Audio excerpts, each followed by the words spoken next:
Hello, everybody. Welcome to the Gamer Social Club Weekly News Podcast. We are recording on Friday, the 13th of February, 2026. Yep, that's right. We postponed it a day so that we could talk about the news of yesterday, which, of course, was the PlayStation State of Play. So we're going to be reacting to that. Uh, I am your host, as always, Harry Glynn Jones, aka Knavish Crayfish. And with me today, we've got a bit of a Girl Pod takeover. For the first Hey. time, we have Yay. the co-hostess of the Girl Pod, Candy. Welcome, Candy. How you doing? I'm good. How are you? I'm doing very I well, thank promise I'm you. not going to take everything over. Please I'm don't. Please don't. No, I only going have to so behave. much. I promised I would behave today. No, I'm really looking forward to this. It'll be good fun. And of course, I'm hoping eventually to be a guest on Girl Pod as well, where I can really cut loose and I don't have to be so much of the straight man and Oh, corral people like anytime. Adam. Yeah, no, looking forward to it. It'll be great fun. But no, glad to have you here. And of course, then filling out the team today, we have no empathy, only daggers. It's Lady V. How you doing, V? I'm good, thanks. I'm good. I'm tired, but I've been tired for it seems like 2 years now, but I've been fine. Like, Since we started this eerie, oh, interesting. I didn't even think of it. I didn't make that Ah, correlation. I did not make that correlation at all. sorry, Dana. Uh, I didn't see it. Like, so I'm off the hook. But yeah, so yeah, we are going to be talking about all of that. But before we get into it, we are going to obviously go over our rigmarole. If you do not know us, we are a few members of the Gamer Social Club, which is a website that covers video game news, reviews, previews, guides, editorials, interviews, and anything else we can think up. Uh, you can find all of our work over at our website at www.gamersocialclub.ca. And of course, there are three things to know about us as a team and as a site. First and foremost is that we are a grassroots independent outlet. We have no bigger companies over us. This is all fueled by our own passion, love for the game, and wanting to share that with all of you. Number two, we finish every game we review. We receive credits if we can. If not, we will play a game as much as humanly possible before we are giving you our thoughts, our opinions, our verdict, our score, all that. And the third and final thing to note is that we put all of our news through a rumor free filter. So anything you get from us news wise, you know it's going to be factually accurate. We don't go plunging through Reddit, we don't go to social media gossip. We go from factual sources, and any mistakes that we made, we try to correct as soon as possible and keep the stories up to date as we go. Uh, of course, we want to get more of this sort of stuff, not just the YouTube, but everything, including the site. Come over and join the Gamer Social Club Discord. We are running community game nights. Candy, in particular, great hostess for those sort of things, doing a lot of Dead by Daylight, things like that currently. But no doubt we'll be getting some more stuff going again soon. And yeah, just generally get to hang out with everybody, chat about your favorite games, all that sort of good stuff. Um, you can follow us on all of our socials. For Gamer Social Club, you can find us on X at gamer underscore and gamer score S game underscore C. Getting jumbled over that one. Sorry, gamer underscore S underscore C. There we go. And all the rest of it is at Gamer Social Club. So that's Blue Sky, Threads, everything else. And yeah, you can find all of our personal contacts and stuff like that, Blue Sky, and all the rest of it down below, alongside anything else that we highlight today, article wise, will be dropped down there. And any of the details from what I've just said will all be down there below in the description as well. If you like today's episode, please leave a like. If you'd like to share your thoughts, if you've got any questions for us or any feedback you'd like to share, drop them in the comments below. And if you'd like to see more content like the Gamers Social Club Weekly News Podcast, and of course, Girl Pod, and Dara's Spoilercast series, which is going to be coming along shortly, um, you've got to just subscribe. That's all you need to do. Click that button, and you'll get more of this content in your, in your inbox or your feed, your notification feed, all the rest of it. So yeah. Anyway, with that out the way, we move on to our first segment, as always, which is what we have been playing. And I think it's only fair that we start, as always, with our guest, the first person's first visit onto the show. Oh So, boy. Candy, what have you been playing? I have been playing a lot of filthy, filthy Overwatch. And now I can say just It's only filthy on Overwatch. Girl Pod. Over here on news podcast, it's perfectly clean. It's I don't sensible. I Cinema. don't know. It's still a Blizzard game. It's still Overwatch. They dropped the 2, you know. They did. Yes. It's I didn't play the original Overwatch. I started playing Overwatch after it was Overwatch 2 and it was free because I said there's absolutely no way that I am paying to play this game, right? And I had so many friends who loved it and I said absolutely not. Uh and then I started playing once it was free and I go through waves with it, but they just released 5 new heroes. They have rebalanced a lot of the other heroes. They actually have like a storyline that they are really incorporating what feels like more into the game than since the launch of Overwatch 2. Uh, so it's been a lot of fun to really like dive back into it, enjoy it, see the different compositions of things. I also really appreciate that it's no longer just here's your tank, your support, and your DPS. They've also said, okay, there's these, I'm going to call them subclasses. They probably have a better name, Hmm. but it'll be here's your tanks. This one is an initiator. So go out there and do your thing. This one is a stalwart, right? So it's like, okay, it's telling you how this character is going to play or Mm. how they should sort of play. So I think that also, especially when you're playing with random people online, will give you an idea of this is probably how this is going to go, right? So Mm. don't run in there if your tank is going to be the one running in there all the time. You're going to have no shielding or don't do, whatever it is. Um, Full disclosure, I do not play competitive because I am not that good, but I have a ton of fun with it, and they just introduced the cutest cat, uh, and they give it Yeah. this cute backstory where it's like it's the adopted cat of one of the other characters. I'm just like, "See, this is like the wholesome fun vibes." You don't have to be good at it if you're playing with the right people. Obviously, there's toxicity like there is in every FPS, but I think it's fun. I think it's a little silly. I called it on Girl Pod mindless pew pew, Hmm. and that's how I will lovingly see it moving forward. So I'm sort of back on that train. Does sound like a lot of fun. And yeah, I have never played Overwatch myself. See, I'm not a big first person shooter guy. Generally speaking, when it comes to the competitive scene or anything like that, where it's a focus on PvP, um, I'd always liked the idea of Overwatch aesthetically. It's Mhm. great to look at. I love the vibe. I like the fact that they do. Obviously, it gets the Blizzard treatment with the cinematics, which is like if you're Amazing ones. yeah Oh my yeah if you're an god. IP and you get to be if you get a Blizzard trailer or anything made for you, like damn, you're lucky, sort of thing. Because it always makes the game look incredible. Um, Mhm. but yeah, I love the look of the new characters. They look really cool. I know there's the hubbub around one of the characters being sort of a copy and paste of, and again like an issue that Blizzard has been facing Mhm. with this one with Overwatch, where a lot of the Asian female characters uh, are all pretty homogenized in their appearance, and it's Yeah. kind of like we should be having a bit more variety here. Um, Mhm. you don't have to sort of scar up their face or anything like that, but you can give someone different proportions, and they can still look great. Oh yeah, 100%. And that's why I jokingly, even though I play it, say like filthy, filthy Overwatch, because I know Blizzard has its issues, right? I don't think anybody who plays games doesn't know that. Hmm. But I still find myself just drawn to it. And I Yeah. I like that they also allow people to create custom games.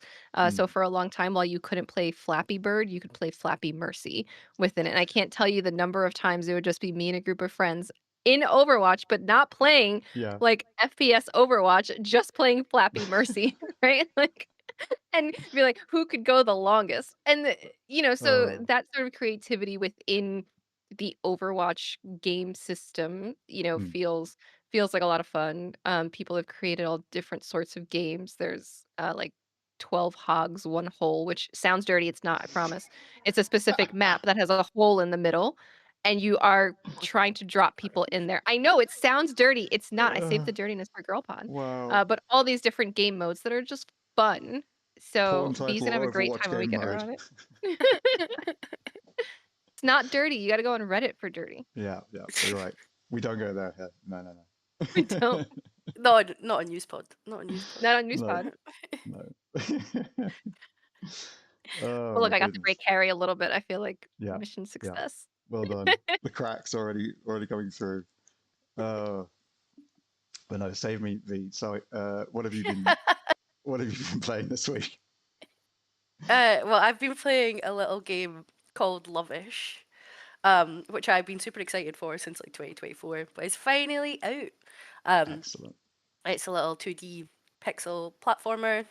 Um, uh, Incredibly retro. So you just have like an overworld screen with all the little levels, and you go in. The levels are one screen, and you play as Sir Solomon, who's a little knight who is trying to rescue the princess, and immediately ditches all of his friends just in case they get any credit for rescuing the princess, because he's like, no, I want all the credit for this.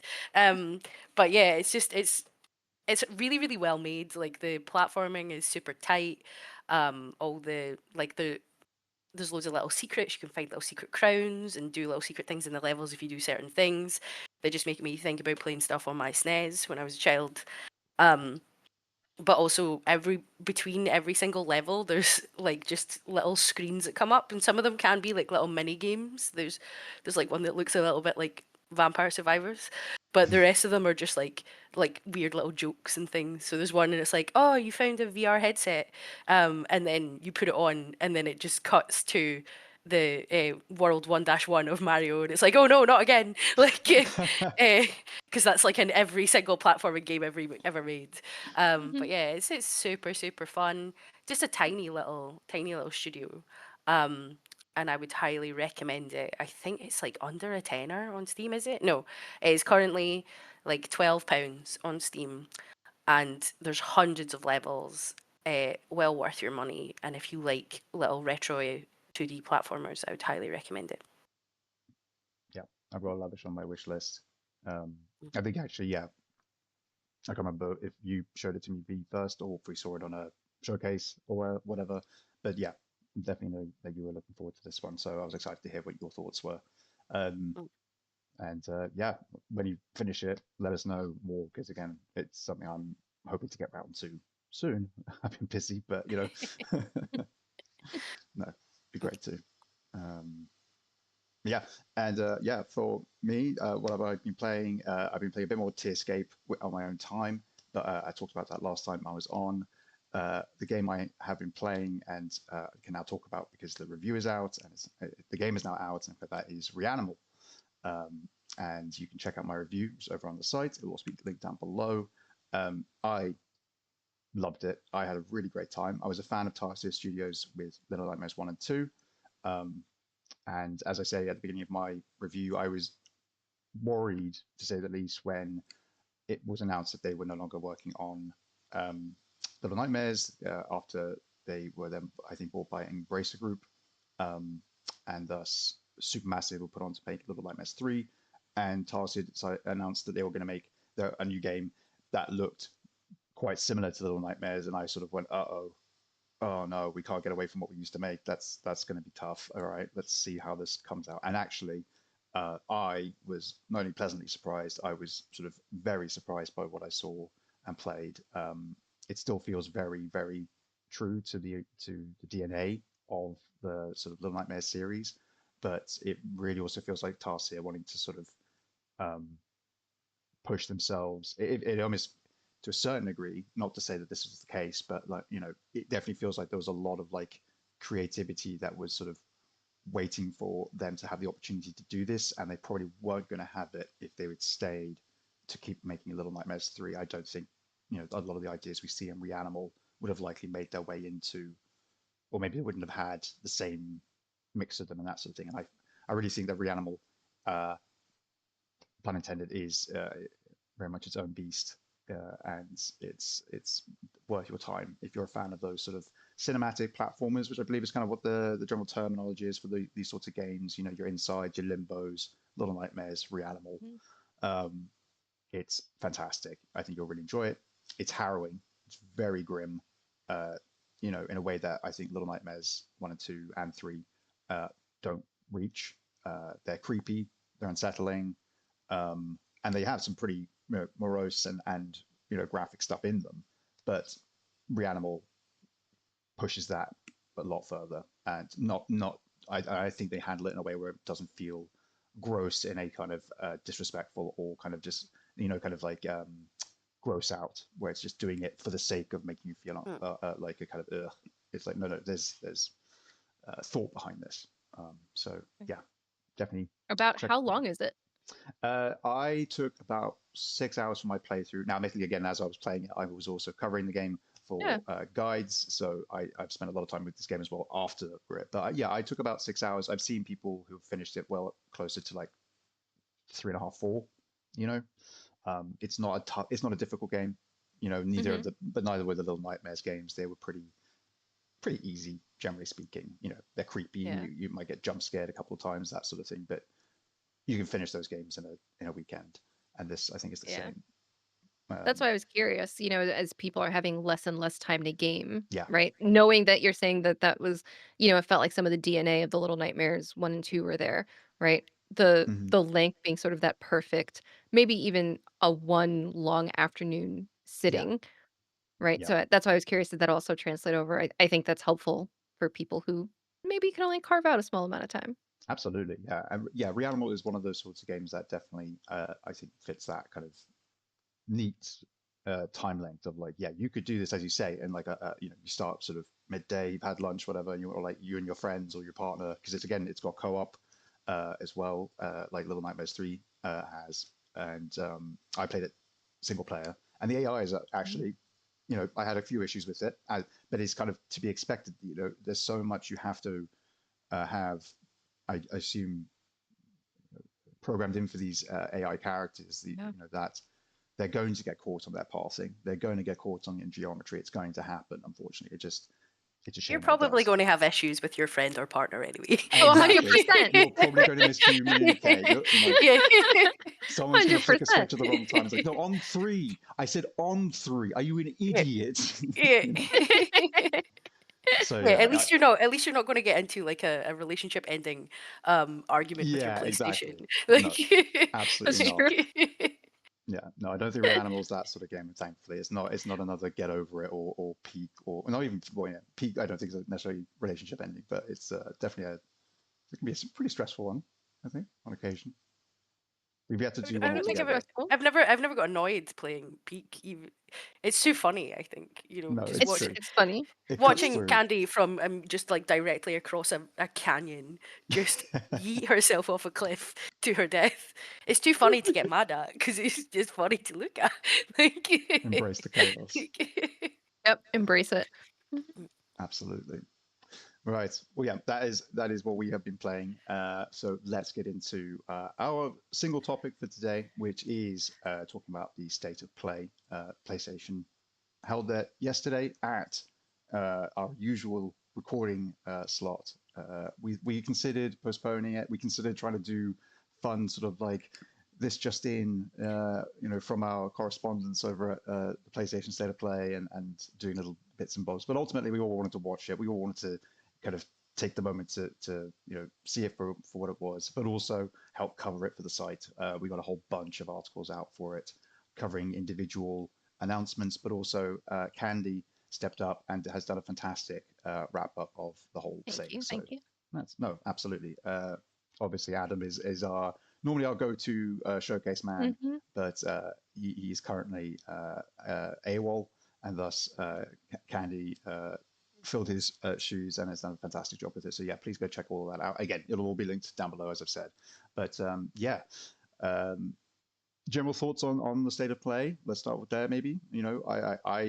I think everyone was a bit surprised as well. I know it said 60 minutes plus when it came to it, but I think everyone kind of went to hmm it with the expectation of it being 60 minutes. They kind of forgot there was the little plus sign. So for it to be a little bit longer than it was, I was surprised personally at how good the pacing was.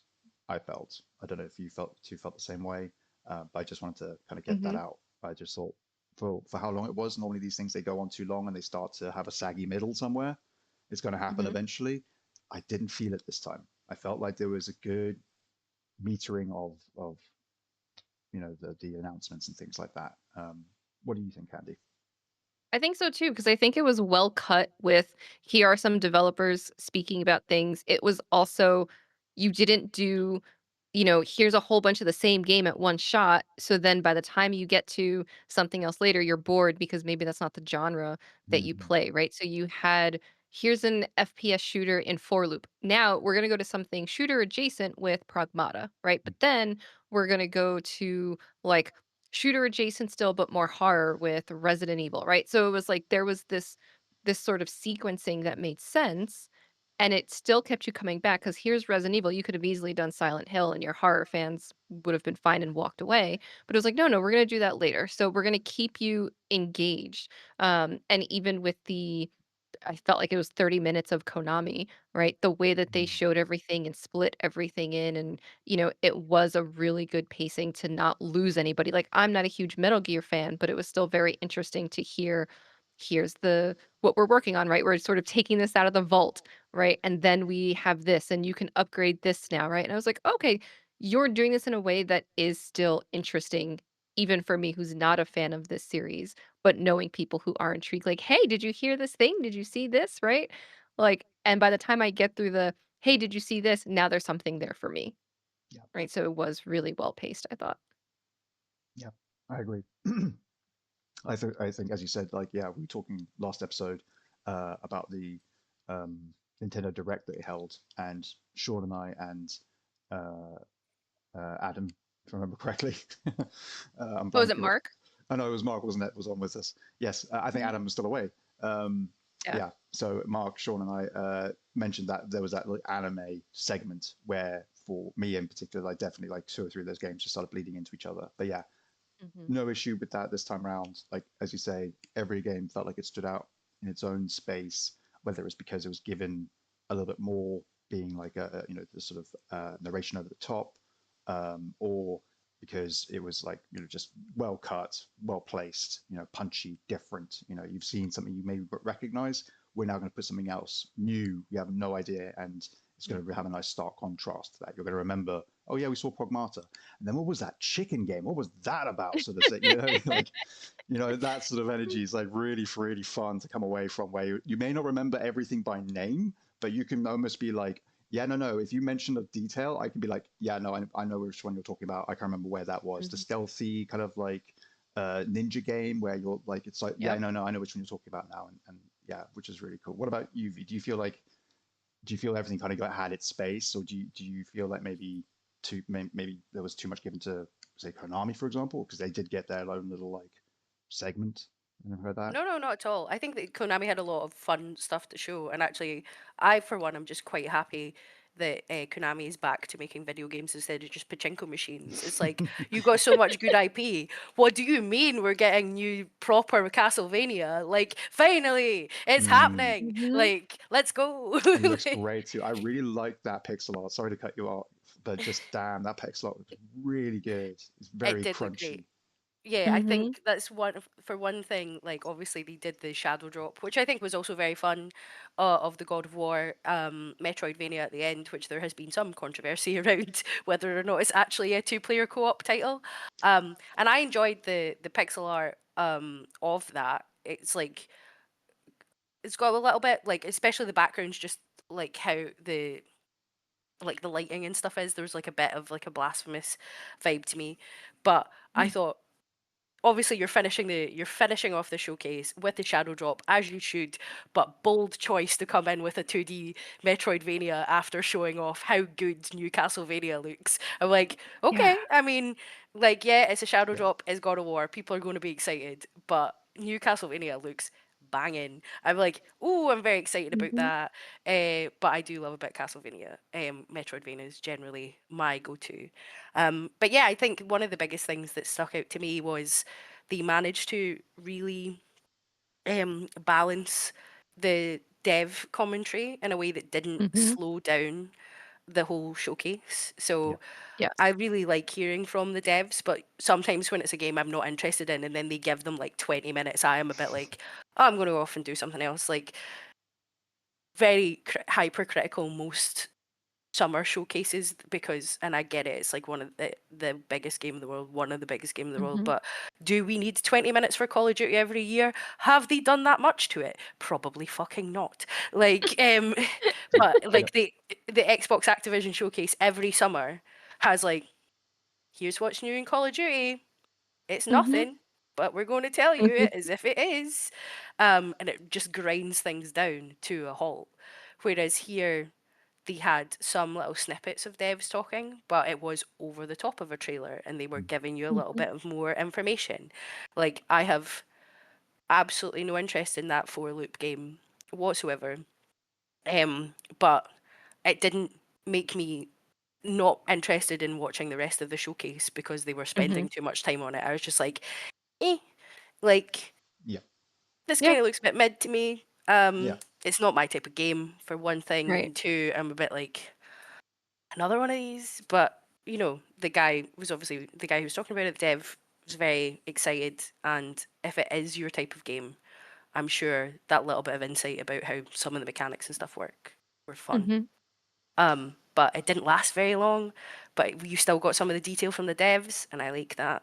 To then, as Candy said, like go straight into okay, we're aware that not everyone in the world is excited for Four Loop, but loads of people are going to be hyped for Pragmata.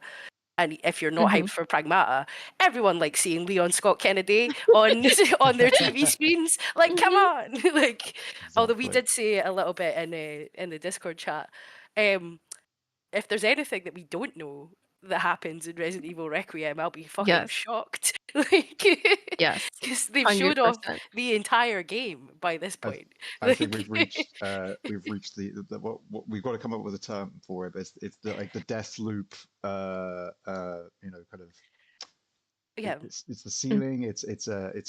What it like. There's got to be some sort of like on a barometer like or whatever. There's always like that I, moment where it's like we've gone too far. Yeah. I want to call it like it's like mid 2000s or probably 2010s, like rom com syndrome.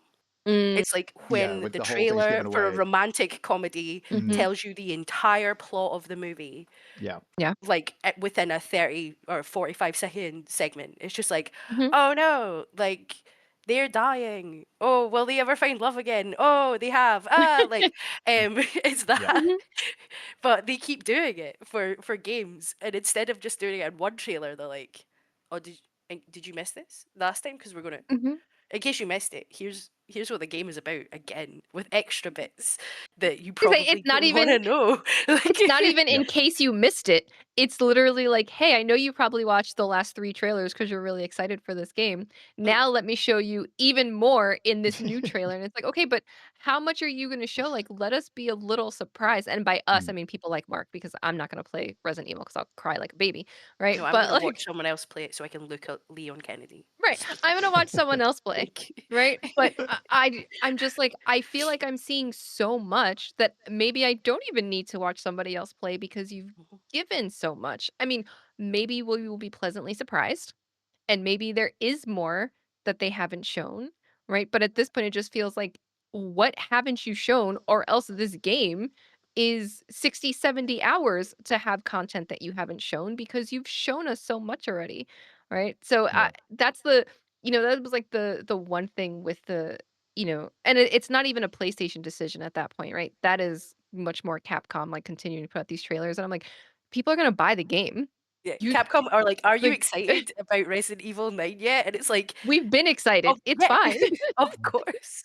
Like, what do you mean? we keep telling Um, you we are. Like, yeah, but I also like they had like they had stuff. I think it was just good as well. They had something for everybody. mm. Yes. Like, Good variety. Yeah, yeah, yeah. if you join the Gamer Social Club Discord, you can be in the general chat when we go through these things and react to them. And it's like, Mhm. oh, we go Resident Evil 9, and everyone's a bit like, oh, they've showed us a bit too much. And then it's like, ooh, Legacy of Kain, and Sean is Yeah. like, ah, I'm so excited. Um, and then there's what is that, Brigadine Abyss? They're like, oh, Mm. Mhm. this is a JRPG from the 90s. And then I looked it up, and one came out in the 90s, and then the second one came out in 2020. And I'm like, okay. Like, Well, I- here's the interesting thing with that, right? Because I was doing my research. So this is a series that we haven't historically seen in the West, right? Oh, Because that's okay. the other thing, right? Mhm. And I was talking to some people outside of GSC who were like, the state of play was just okay. And I think there's a few things happening here. One, I don't think it's a secret to say that Sony is trying to sort of recourt their Japanese audience, right? Because we also saw that they are doing the here's a cheaper PS5 if you get it all in Japanese, right? There was Yep. a Japanese language state of play that aired at the same time and convenient-ish timing for Japanese audience, right? And then you're showing these series that do not have like a big following in the West, but in Japan do have something there and people have talked about it and people like it and right. So as I'm looking at this and I'm like, this feels like this state of play, and maybe that's also why I enjoyed it more, feels a little bit more global, right? Mm. Because there are some of these games that I am more in tune with than some of my, fellow gamers, let's say, right? But so I'm like, this feels like they're thinking about both audiences instead of catering just to the West. And I think that's why we're seeing this sort of diversity in the genre of game and why we're seeing something like Brigandine Abyss, where it's like if you haven't been in playing games from Japan, you probably have no idea what this is. Yeah. It's like, what is this thing, right? I mean, and that's the same thing 20 years ago that like Fire Emblem had, right? And maybe longer than 20 years, but most people were introduced to Fire Emblem characters first because of Smash Brothers, not because of Fire Emblem Yep. games, I'm one of right? those people. I don't know the series of Fire Emblem very well, but Marth and all I those love other it. characters, I know them through Smash. If I'm not going to know them anywhere, Right. yeah. Right. I'm like, give me a Fire Emblem, right? And people are like, oh yeah, they're just the characters in Smash. No, they're more than that. But I think we're starting to we've slowly been starting to see that, and I think we're gonna see that a bit more, especially as, Mm. you know, like your Sony and your Nintendo is gonna balance that global audience. There's still a whole bunch of games that Nintendo doesn't give to us. And, Oh yeah. you know, really interesting that Sony did this. Here's the Japanese language, here's the English language. Whereas when Nintendo does their directs, they're like, if you watch the Japanese direct versus the like Western direct, you will see different games. Mm. Right. This felt like we're all seeing the same games. Right. So it's a little bit different in the way that they're marketing it, but that means we might have a future where we get more of these random JRPGs, and Yeah. I'm here for it. Oh Absolutely. yeah. Yeah. Yeah. I agree. I think I think with something like the Brigandine Abyss situation, it's something like how Suikoden as a series kind of has come back in the last Mhm. few years, and Yeah. there's been a huge sort of birth between these more recent releases and when it was popular back in the 90s. It was not a Mhm. series that like may have had more of a tail, like say a Fantasy Star or something like that, which has sort of Yeah. lived on in other ways. um you know and again, it maybe didn't hit the heights of a Final Fantasy or a Dragon Quest, so it doesn't get that sort of like Yeah. classic status. It's more of a cult thing. But now people might go like Suikoden, oh yeah, that's that RPG where you have like like lots of characters. Yeah, exactly. Yeah, Mhm. and that's it. I think more often than not, you'll come across these series, especially JRPGs, where because they haven't been over here, or they've only managed to come over here once or twice, or they're out of order, and all sorts of wackiness that Mhm. goes on, different names and things like that. You know, hopefully there is a little bit more of like that.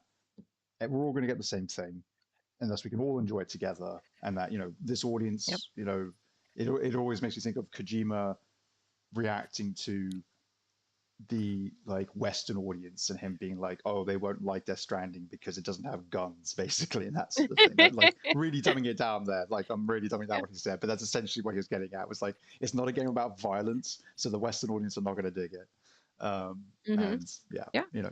there we are. It's just different audiences, of course, but like I to think make that's a little bit unfair. Like loads yeah, of people like Minecraft, like exactly, the least sweeping violent video statements of game all ever. things. Yeah. Like Do you know how many people play The Sims and stuff? Like, come on, man. Like, yeah, The Sims is definitely a game about violence. I don't know what you mean. well, that's Like true. Yeah, we've been I mean, through have you this. seen the number of people that download the murder mod? Yes, it is. Oh my god, I didn't even know there's a murder mod. That's amazing. Oh, me neither. oh. You thought I Mhm. just murdered my Sims vanilla. Like Oh, no. Yeah, on Girl Pod, we'll talk about it. Yeah, yeah, no, absolutely. fair enough. Mm, I look forward to that. yeah. But I think all in all, it was a great show, a great showing of games. Maybe not everything was for you, but again, as V pointed out, a really good variety, which means that there's going to be hopefully something for everybody to a certain Yeah. extent. Um, I think the one thing I would say maybe is like, and again, I completely understand people feel differently. And I'm going to highlight one of the games as one of my picks from this, but like the first party showing was a little bit lackluster, I guess, maybe to me. obviously the opening with the new Kenna sequel was Hmm. definitely like a highlight, and that's one of the ones I was going to pick. But we saw more Saros, which looked great. Always good to see more of it. But otherwise, it was it felt like it was not as much. We had Death Stranding 2 coming to PC, those sort of things. Yeah. Kind of uh, not vestigial. What am I trying to think of? Sort of extended announcements, rollouts after things have Yeah. already been Hmm. cool and big and that sort of thing. But again, I think it was really really well done, and there was bigger. There were big tent poles in other places maybe to Yeah. to support it where that needed to happen. Um, I mean, like the marathon trailer was so cool, Amazing. and Had I no interest am in the game. yeah, it's one of those things of Yep. like I am so upset that this is not a different type of game Hmm. because Hmm. that Completely agree. trailer was like, Yeah. oh, like going out exploring an alien planet where something has went terribly wrong and you don't know there was like some serious like system shock vibes Yeah. to like all the AI sort of glitching Hmm. out and things like that, and I'm like, this is just a this is just a team shooter, man. I don't want to play this. Yeah. I'm like, God damn it, Bungie! Why do you have to make your games look so good? And I don't. I have nothing. I Yeah. don't want to play any of them. Like, Yeah. it's like Speaking of studios with please great make this a trailers. different. Make this a game for me. Like,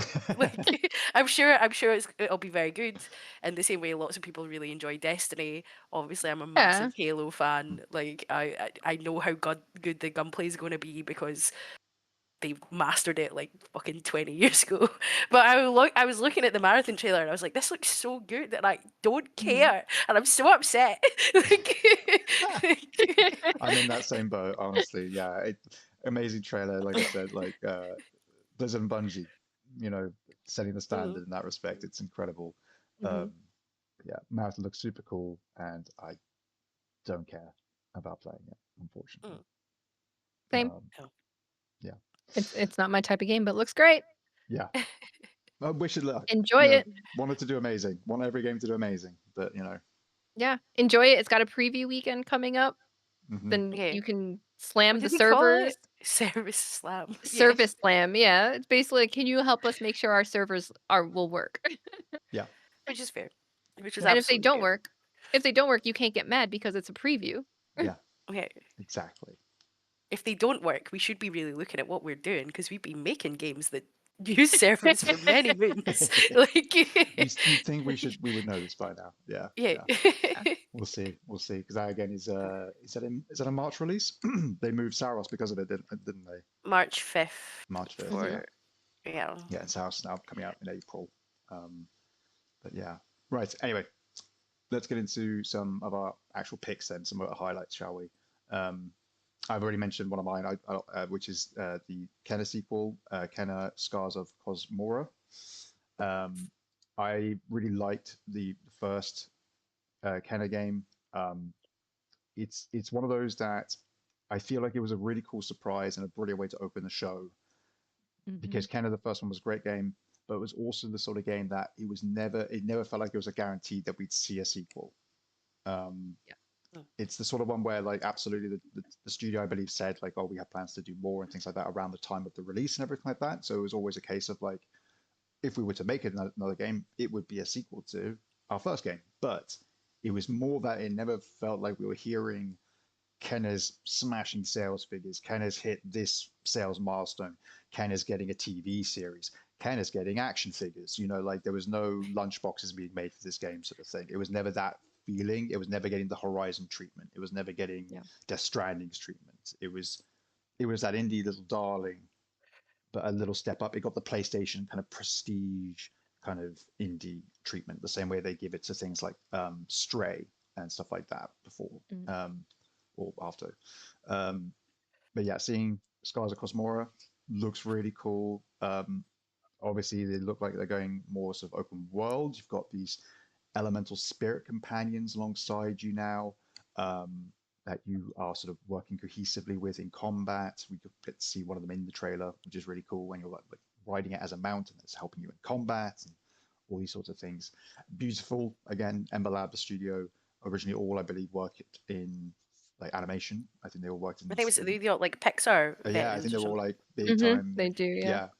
Yeah. So they've brought all that across, and it really shows. Like again, stunning looking game, just like the first one was. And yeah, I think really the only problem that the first game definitely had, and I struggled so long with this, was the fact that there is such an incredibly like big difficulty spike at the very end of the game, where I think it's like the last two bosses, the final boss and like the boss just before that one, are two really hard fights that just feel almost like at odds with the rest of the game in a big way. Like the boss fights are challenging in that way, but it never framed itself as like, oh, we're meant to be going for like a Souls vibe here and like that. It was just always like the boss fights are a bit more challenging, but you can get stronger and you can explore and stuff like that. But then once you've hit the end of the game, that's it. You know, you've got to just do it. And yeah, it really felt like there was just this pretty sharp curve up, which bit of a shame, but otherwise loved it. Either of you two a fan of the first game or excited for the sequel? I I haven't own played it, it. but I have never played it. Oh, Which is well, it is now pretty out. standard for me. Yeah, I bought Nope. it on PC a while ago actually. Mm, But yeah, I think the second one does look very fun. It looks good. yeah, And I should go back and actually I should just go back and play the games that I bought. Is what I should do, just in general. But yeah, I think it does look fun, the second one. I mean, and it's gorgeous. Um, I think the tough thing about going back to play all the previous games, V, is that, and I should have mentioned this before we were talking about the state of play. Most of these games are 2026 releases, which mm, I am so happy about that because I'm so tired of seeing here's this really cool looking game and it doesn't come out for like 2 years. yeah, Uh, and there were maybe mm, only three or four that were like 2027 releases, nothing beyond that, thankfully. But that does make it harder to go back and play some of the like previous games. Yeah. So maybe I'll just jump right into this new one because I mean it's gorgeous. It mm. looks like super up my alley, and I know enough about the first one. I've seen some people play it, but I've just never been able to dive in myself. So this might be like I'm just gonna jump in here. This is fine. Yeah. Again, like from what we saw in the trailer and what was in the sort of PlayStation blog post that they put up, there it doesn't feel like it's the sort of case where like, yeah, you need to have played the first game Hmm. and be really sort of up on all of its lore and things like that. There'll no doubt be references to things and stuff like that, but you know, to make to that point, the staff that Kenna uses in the first game, which is her where she, her sort of source of her power as a spirit guardian, I think is the title, but also it's sort of healing her, it's stopping her because there's something that's like affecting her, Hmm. like an affliction. That gets broken as we see in the trailer, probably at the beginning of the game, and she has to kind of learn new alchemical based Hmm. elemental abilities that are like culturally specific to this island that she goes to, Cosmora. So it's like it's again, it's sort of that's how you do your refresh, I guess, in this respect. It's your Right. Mega Man, like whoop, whoop, whoop, you get no powers sort of thing now. Like we know you had all this stuff, but guess what? You lost connection with it. You don't have your stuff. Hmm. So now you've got to learn a whole new skill set in order to get that thing back. And now it comes in different flavors. How exciting! So yeah, I think it'd be, as you say, perfectly fine to jump into it, unless they say otherwise. It sounds like it's a sort of Yeah. like, yeah, same as sort of Ghost of Yote to Tsushima, in that respect. I Right. feel like should be fine. I If mean, you I know, know, you know. If you yeah, don't know, you're not missing anything. that's it. Yeah, yeah. Again, no other pre-existing characters seem to be coming into this. Even the little cartoon, the little cute black characters, the rot from the first game, don't seem to feature. There's a new little green one instead, and I think it's the elemental sort of spirits and stuff like that. But like they even got rid of like the previous super popular mascot. So it's like, wow, if you're willing to just sort of brush all that away and just be like start afresh, Hmm. then yeah, feels like a pretty solid jumping in point to me anyway. Um, but yeah, Candy, what would be your first highlight from the state of play? My first highlight is something that I'll say I'm cautiously optimistic about it, because I wasn't excited about it at all until October, Pragmata. So, Ah, yeah. looking at Pragmata, at first I was like, "Oh, okay, this looks kinda cool, whatever." Um, and then I got to play it at New York Comic Con, and I remember, like, I walked up to the line and they were like, "Oh, well, we started, like, 5 minutes ago, so you can play it, but you'll only get, like, 25 minutes to play it." And I was like, "Okay, yeah, sure." I thought I wasn't gonna have enough time because I'm not a shooter person, right, Mm. by nature, and then you have, like, the puzzle component. Um, but I had so much fun with that demo that I literally went to lunch and sat at a lunch place and then wrote up a demo impressions article because I wanted to talk about it with people, right? And I was like, "How do I talk about it? I'll just write something." And I I played the love it. demo again when it got released on PC because I was like, "I wanna play it again." And, and the only reason I say cautiously optimistic is because I'm like, will the, puzzle mechanics at some point become boring, right? Like that's what to some extent that's what gets me excited about it, that it's not just the shooter. It's also okay, it's her hacking and her doing this piece of it and then their story to unravel. So I'm just like, will that become too much? Will they make it overly complicated to keep leveling it up from what it is in the demo? But the game itself looks gorgeous.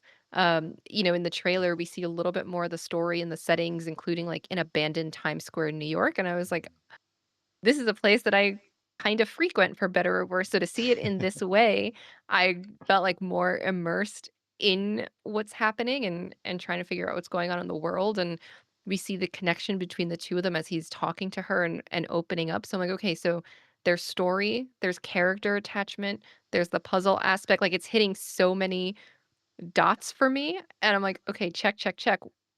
Am I gonna be disappointed?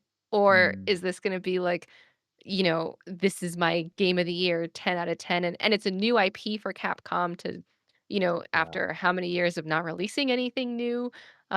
So I'm cautiously optimistic, but all signs point to it's gonna be amazing, and I'm very excited to really play it.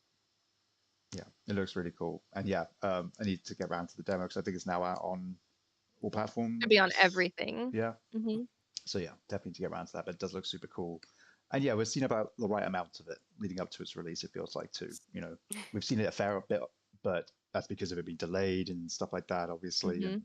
And when it first got shown up, everyone was just sort of like, what is this? What is this? Yeah, what is this even? But yeah, it does look super cool. Um, B, are you interested in Pragmata? Does that sort of tickle your fancy? Yeah, I think having read Candy's like demo impressions and things like that of it, and we discussed it, I think, a little bit, either on a girl Mhm. pod or prior to a girl Orange. pod when we were just when we were just sitting chatting.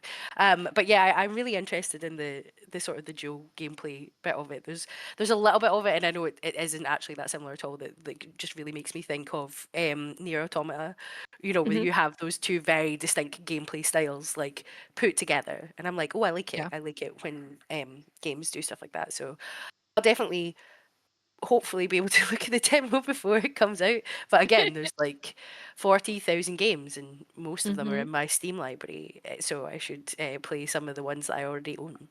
How to get Yeah, in I here? think it'll be good. I think it'll be good. Yeah. Well, in that case, yeah, B, what would be your first pick and your first highlight from the show? So I actually love the Dead or Alive series. Like There we go. I Mhm.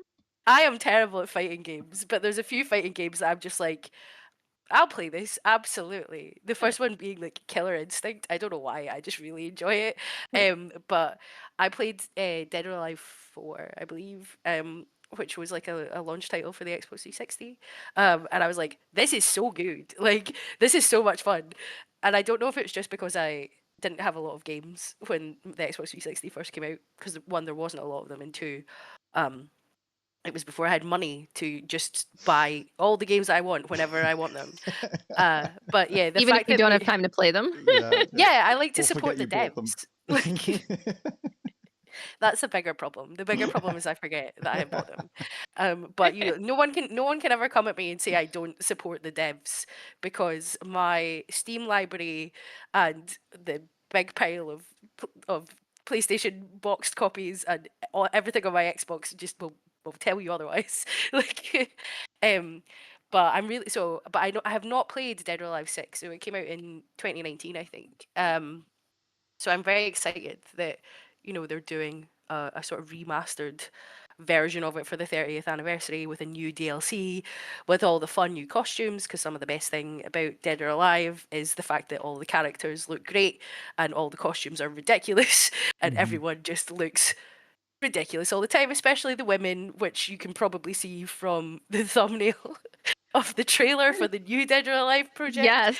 which is literally God just a bless women's them. cleavage. I'm like, yes, well done, absolutely. This is what Dead or Alive fans want to see, and they're I love probably going to come out and be like, actually, this isn't a new Dead or Alive fighter because we just did DLC for Dead or Alive 6.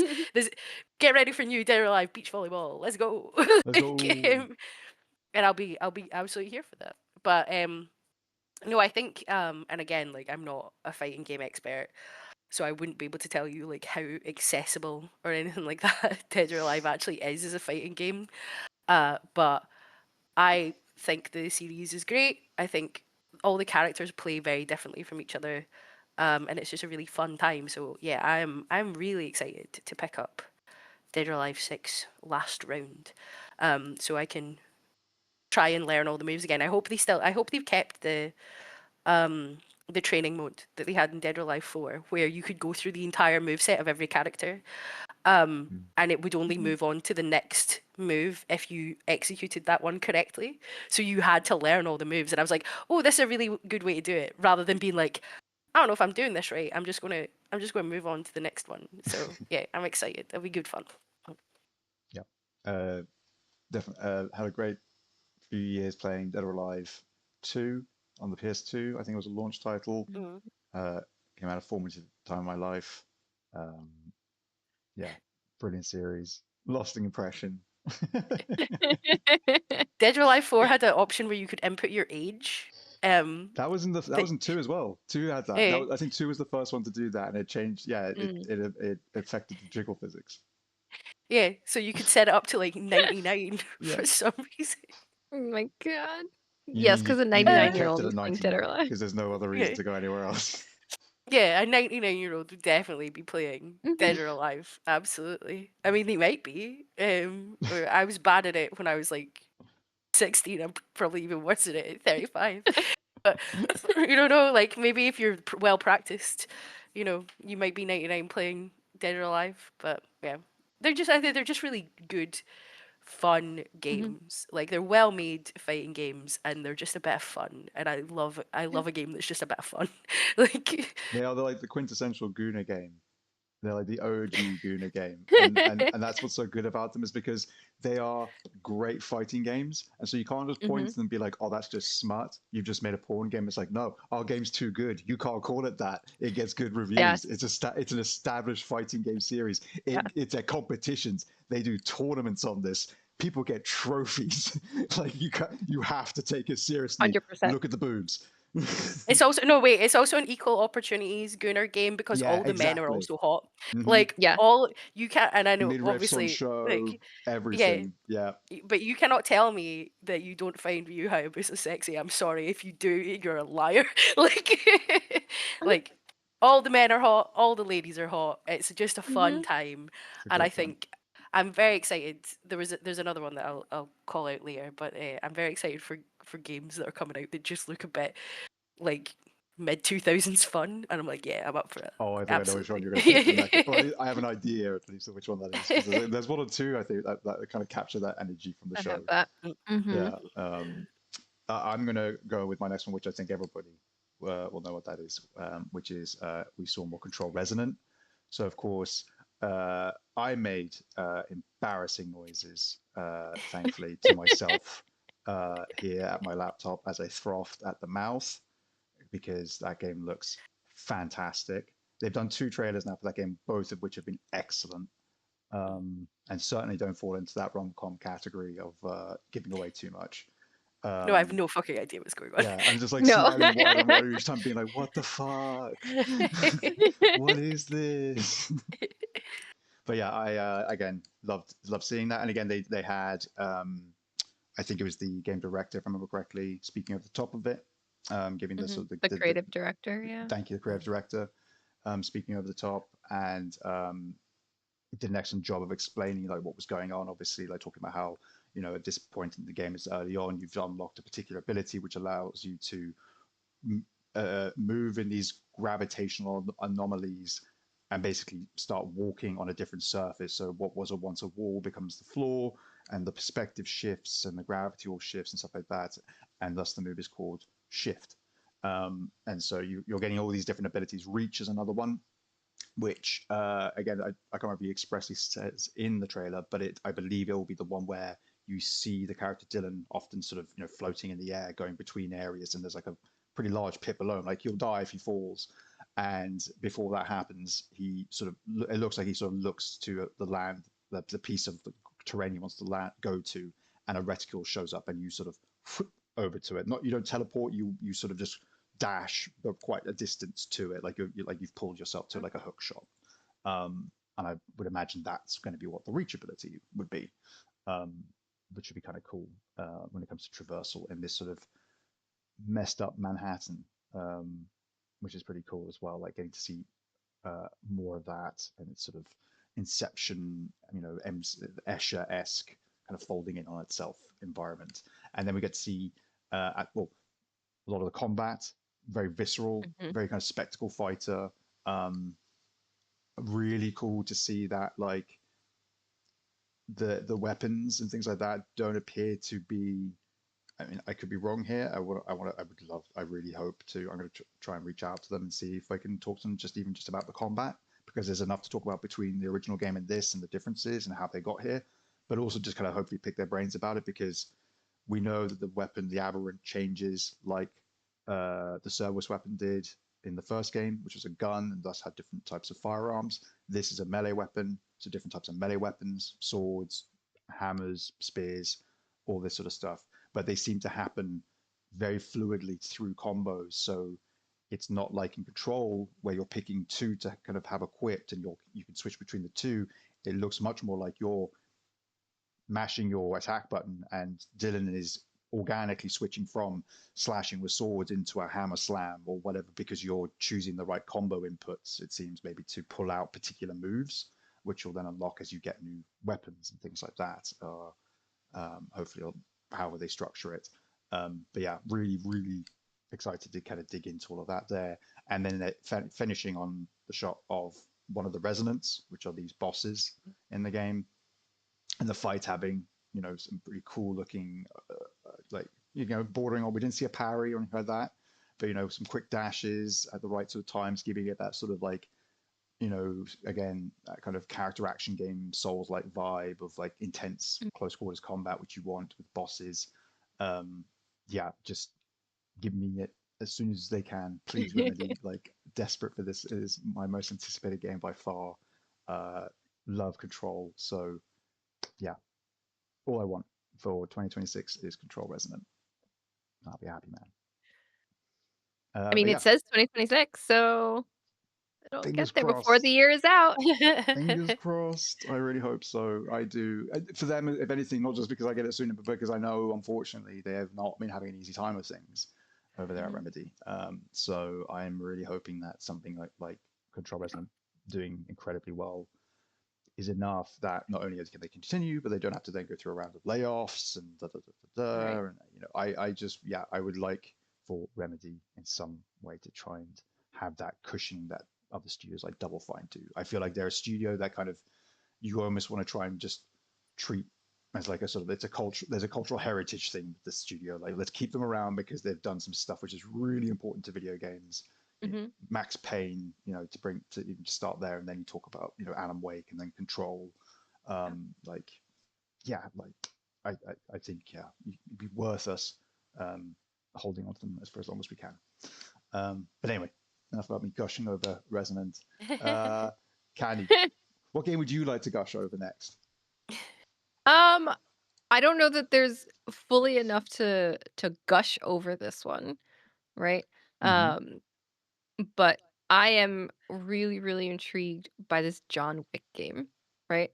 Yeah. I love the John Wick series, right? Like I remember watching the first one and being like, oh, okay, it's Keanu Reeves, and is he really an action sort of guy? And the Keanu Reeves renaissance has been fantastic to see. And I know I called Overwatch like mindless pew pew earlier, but there's something about just being like, I can turn my brain off and watch, Keanu Reeves John Wick kick ass for Mhm. 2 hours or however long it is. That is so much fun. And then the idea of being able to dive into that world and be in control of it, especially in, what we're hearing now is that this is a prequel to everything, right? So this Mhm. means we would be seeing or controlling John Wick at the height Yeah. of, who he was, right? So, this is before he settled, presumably Mhm. before he settled down and got the dog and, before all of this. So thinking about if he's this badass, in the first movie, imagine when that's what he's consistently doing, right? And the little details of him, being tailored in the suit and all that. I've grown up watching, like, the 007 movies and stuff too, but Mhm. there's something about John Wick, maybe because he's a little bit more gritty, right? Even though he does dressed all polished and everything, right? But Mhm. the action sequences and knowing the character and, and maybe it's also just that I love me some Keanu Reeves, right? That I'm just like, Who "Yes, doesn't? let's." Yeah, who doesn't, right? It's Like, who true. doesn't? I'm just like, "Yes," and I know it's that's one of the games that will not be out this year and hopefully won't be 2028, right? But to know Yeah. that this is what they're working on, I'm like, I'm here for it, and those are typically not my type of games either, but I'm like, I love the franchise enough that I would give it a shot if you are making sure that you are staying true to what has been built, and it's, a collaboration with, Lionsgate, the film company, and then Chad, I can't remember his last name, who is like the series Yeah. who, created John Yes. Wick. So I'm like, okay, so this is not a cheap imitation, right? Like No. you are getting the right players involved. So I have high hopes that this is going to be just something that's so much fun once it's all done. And again, Keanu clearly involved. We heard him.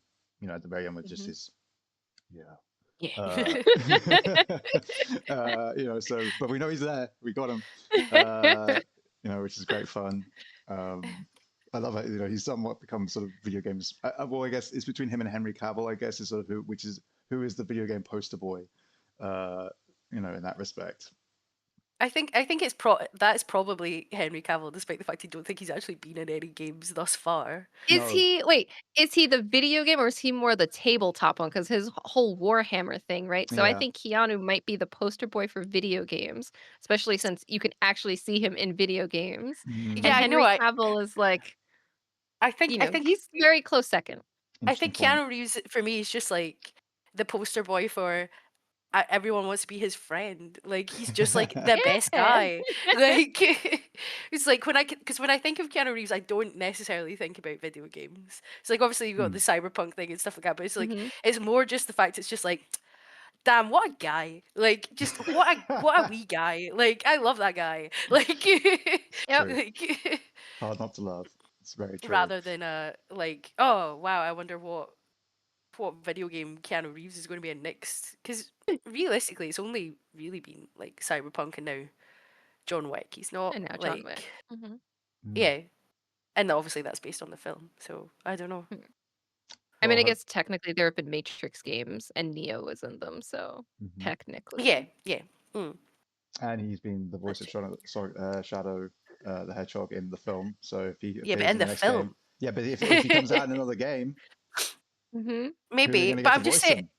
I'm just saying that's my. This is just my opinion, bro. Like, I don't like know. I'm I just think you're right. I saying. think you're right. I think you are. Like, I think your point is made absolutely. I just think that yeah. I think Keanu's he's making moves on the Yeah. old yeah, I think poster everyone boy just really position. likes him. Like, Mhm. like Yeah. It's No, like, what is it's there true. not to like? He's great. He Yeah, just seems yeah, like exactly. a genuine He's dude. great. He's yeah. great. But yeah. In that case, yeah. Well, actually, and we also saw obviously the Bond trailer in Mhm. that as well, and I think they didn't have them side by side like that, and I don't think you would have got confused between the two. I think they would have there's a pretty stark difference between the two, which Mm. is nice. But it's cool that we're getting kind of these two different games. I feel like I'm taking these two characters that, for all intents and purposes, have got very similar skill sets and stuff like that. Yes, Mhm. Bond's more focused on the gadgets and the espionage side of things a little bit Yeah. more, and John Wick's more about, throwing knives in people's faces. Um, we all have our proclivities. Um, but yeah, It's a I'll be different type of polish. I think exactly. that's the thing. James Bond is very put together, polished, the gadgets, the smoothness, the looking Mm, good. We all know Well, the yeah, shaken, not stirred. yeah, he's a spy. He's not an assassin. Whereas yes, Right. John Wick very is a big. This, Is is the a assassin. contract killer. yeah, Like, Mhm. Right. like, So it's like, yeah. what flavor are you looking for, right? Are Mm, mm, you looking for the polish that everybody sort of sees but doesn't really know what's beneath the surface, or are you looking for that more like in the shadows getting the job done? absolutely. Yeah, and I can't think actually. It's interesting. I guess if we hadn't had IO Interactive announce that they would make a Bond game, and that wasn't that didn't exist, different timeline, that sort of thing, and we saw Mhm. this trailer for John Wick, I would have my first assumption would have been, oh, it's IO Interactive making this. They would be the studio I would assume first would be making a John Wick game of any studio, Mhm. but because they were already making the Bond game, which also makes complete sense, obviously based on the Hitman stuff and everything like that prior, Yeah. the fact that it's Saber, who have just done obviously Space Marine 2, and I'm like, oh, what a perfect marriage. Like this, Saber just absolutely kind of, won over huge swathes of the games industry just based on Space Mhm. Marine 2 alone. And thus, like them getting John Wick and hopefully having the same level of polish as that game does and getting as Yeah. visceral and clearly well, yeah, like as nasty as it does in its trailer, like perfect studio. Absolutely yeah. brilliant. They have shown they can do just gratuitous violence. Oh yeah. Yeah. They're good at it. Yeah, it'll be great. Uh, all right, V. What about your second pick? And then maybe we'll have. We'll see. Maybe do the last one. We'll see. So yeah, my second one is that the game Crimson Moon. So again, I'm going Mm. straight in for this. Looks like Mhm. something you probably would have played during the 360 like PS3 era. Um, I like they were obviously trying to, well, it's not obviously, but the trailer itself looked like they were trying to eat a little bit of Doom the Dark Ages lunch. Like it was Yes. like, oh yeah, we're Yeah. coming in, we're doing some heavy Mhm. metal and we're killing some demons and it's super cool. And I'm like, do you know what? I'm completely fine with that. I'm so fine with that because I love that. Like, it didn't. It didn't look like it was the most groundbreaking title ever made, but like coming back to discussing like Space Marine 2, that was well lauded. One, because it's a phenomenal game. I had a lot of time, a lot of fun time playing it. But the fact it wasn't super overcomplicated with like too many Mhm. systems Hmm. and like too overly bloated storylines, etc., etc. And I think the trailer for Crimson Moon just made me sort of think about that as well. It was just like, this just looks like, we are a knight and we have to go and kill all the Mhm. demons and I've got a big fuck off sword and it's going to be great. Like, yeah, I was like, that looks very fun. Bring back old style action RPGs that don't and again, I love a Souls like, but not everything needs to be one. And this didn't look like it Mhm. had any of that at all. It was very much more like, we're hacking, we're slashing. It's probably going to be quite difficult to die. You and your friend are just going to be sitting on the couch or via Discord, just having a great time, like running through these levels and smashing demons and stuff in the face. And it's all a bit cheesy 90s gothic horror, and I'm here for that. Absolutely, I thought it looked great. Yeah. More of that, please. Yeah. Absolutely. Mhm. Yeah. Now, again, yeah, fantastic variety on the whole thing. And I think every game, as we said, had its chance to shine. Definitely would have found its audience. Uh, Yeah. and, hopefully plenty of people went and, wish listed these games and went and checked out the trailers some more and all the rest of it. Because, yeah, I think there's been plenty of other people talking about it. I think this is one of the strongest showcases, state of plays that PlayStation has had in a while. Mm. They Mhm. don't do them that often, so that helps, I guess, in that respect. But yeah, I feel like this was a pretty close to perfect showcase. You had Yeah. Had a great opener, great closer, didn't sag in the middle, good pacing, great variety. Can't Hmm. can't really fault it for anything in that respect. But yeah. I think I also appreciate that they explained why they were giving Konami so much time, Mm-hmm. right? They're like, they've been with us since the beginning, and here's this, and I preferred that way of doing that instead of then Konami coming out and being like, you know what, we're gonna have our own direct or whatever we want to call it. Like, Yeah. I enjoyed that it was sort of wrapped up with everything else. Here's a little bit of the history, why we did it this way. Here's the information, and then here are the games. Because I think the other thing that happens when you have so many of these state of plays, directs, showcases, whatever you want to call them, eventually you end up seeing the same trailers over and over, Mm-hmm. right? So instead you wove them in a way that was like, it makes sense because we have this history, and now we get to continue on this journey together. Here's the things that they're doing as part of this. um and I think that also goes back to, hey, we're also trying to recourt the Japanese audience, right? So here's all of this, and we know these are games that you all enjoy, blah blah blah. But I really like that I was like, okay, I don't have to worry about another showing, Yeah. another showcase. So kudos to them for being like, let's do this together. Yeah. Absolutely. Yeah. I think it works really well. Fitted into the flow of everything. I think the only hiccup would be when they said like, please, enjoy the next videos. We talk about the future of the Metal Gear Solid franchise. Showed a big poster, Hmm. and then it was the little Darwin's Paradox game, and I Yeah, was that like, looks "Oh super fun. yay!" And everyone else went boo, and I was like, "Oh no!" What? No. Were people booing? How dare People were they? I was definitely super. upset. People were livid because People they are were upset. like, "Oh, we're about to see like what's going to happen next with with the series or something." Because again, they did have like a big poster of this, he does say like there's like again, Yeah, it's but the it's so clearly not a Metal Gear game. It was like, like it was absolute, like. yeah, absolutely. But at the same time, you know what fans are going to be like, especially when they're building it up Yes. that way. It was all there, and then they just go, "It's that octopus. Remember him?" And everyone's like, "No." Yeah, but I bet they loved it when Kojima did it for Death Stranding. Like, Probably, I bet they were all over it when Kojima did it for Death Hmm. Stranding. It's like, oh, probably. we're putting a wee Metal Gear Easter egg in some DLC. Like, people on the Yep. internet with video games have like no sense of fucking whimsy. It's infuriating. No. Like, It's No. true. it's like you've just been given Metal Gear Solid 4 back, like after Hmm. however many years. Let other people have Yes. fun with a little octopus game, man. Like it was super cute. I Hmm. thought it was great. Yeah, Like, I'm very excited for Thomas Paradox. Yeah, it's one of those I'm really looking forward to, and it's got a demo now. That was why I was there. Hmm. Wasn't Yeah. just there to piss everyone off. no.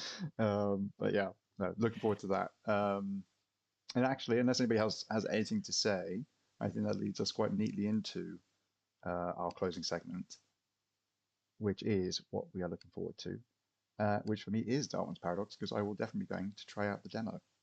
That is my plan anyway. Candy, what are you looking forward to? What am I looking forward to? It's not for quite some time yet. Um, but I am very much looking forward to Monster Hunter Stories 3. Hmm. I did do like a demo impressions. Um, it's another Capcom game. These Capcom, I love you. Can we get Monster Hunter Stories? Um, it's you know the the demo was amazing. I had so much freaking fun with it.